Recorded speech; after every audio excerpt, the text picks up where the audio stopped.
This is Yvonne Sims. In this episode of Strong and Courageous, I'll be featuring Frankia Miles, a worshiper. Now hear from Frankia how she overcame low self-esteem and hear her call for all women. My name is Frankia Miles, and I am a worshiper.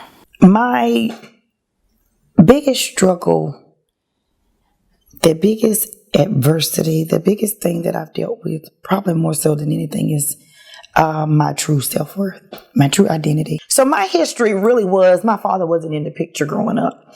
I had a stepfather. He came along later on. But what made, I think, my thing kind of surface was my father wasn't there, and I longed for him. I wanted to know who he was. I wanted to know what he was like.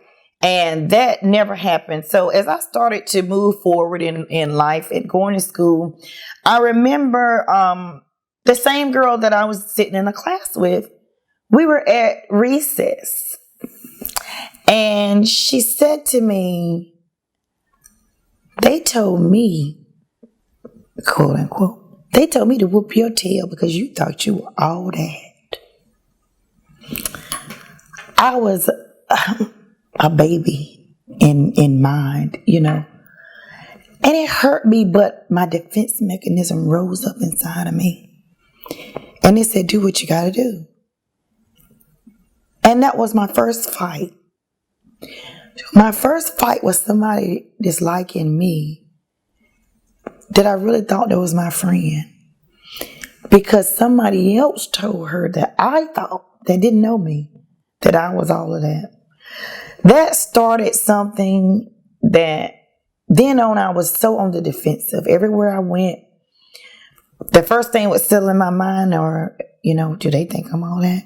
Will they receive me? I can remember times where I would say, God, just make me invisible. I don't want them to look at me, because if they look at me, then they're going to judge me. And I love people so much, and I couldn't understand it. And it was so hard for years. I questioned it for so many years why, and it worked on my self-esteem so bad that from time to time I just couldn't understand what my true worth was, how I was going to even get to the next stage of my life, if I was going to be able to just survive the moments of who am I? I didn't know how to receive myself. I would look in the mirror and just try to receive who I was. It was almost as if I was looking at it. I don't want to say nothing, but I just couldn't internalize who I was. Don't let nobody tell you that, when I'll put it to you like this. This is how we do it. We quote the scripture and then they say, oh, if you did that, you terrible. You outcast. That's how we do it. We take the scripture, we judge who we want to judge. We misuse it however we want to misuse it, when we want to misuse it. We condemn people on every side with it. Instead of saying, hey, I did that, but God delivered me. Come on, sister, let me show you how. Let me show you how to unravel, unveil that true woman. Let me show you how to be a woman. Instead of talking about her tight skirt. Let me tell you that, you know what, your makeup is a little bit smudged, sister, but I don't like you. I'm going to let you walk around looking like that. You know what? We can see your panty line. We can see your this, or we can see your that. But instead of schooling the sister, we turn around and say, look, check that out. It's time out for games. It's time out for that.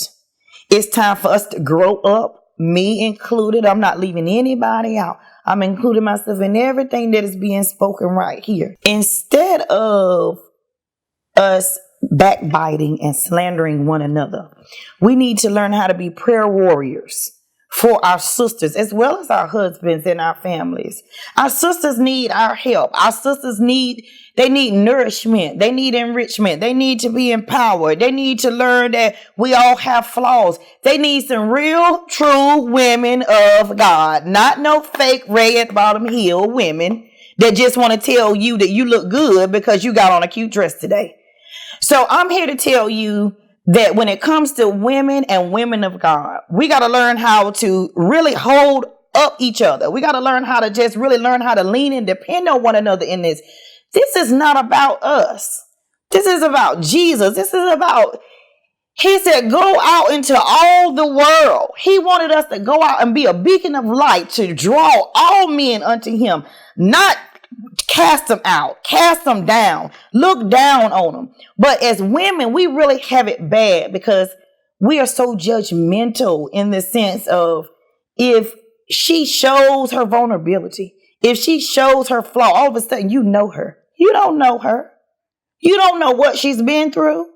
You don't know how she's rolling. She may look good, but you don't know the pain that may be going on in the inside. And so when it comes to women, we need to band together. We need to learn how to love on one another. We need to learn how to be authentic to one another. We need to learn how to be transparent. That ain't letting nobody know all your business. That's just being real. That's just being able to tell somebody, come on, sister, I can help you with that. Whether it be, come on, I'm going to invite you over for prayer. I got a war room. You need to share mine with me. You know, instead of us just always looking for something that's wrong. Let's look for the things that are right. Let's look for the things that are holy. Let's look for the things that are blessed. We are a blessed people. Oh my God, we are blessed women of God.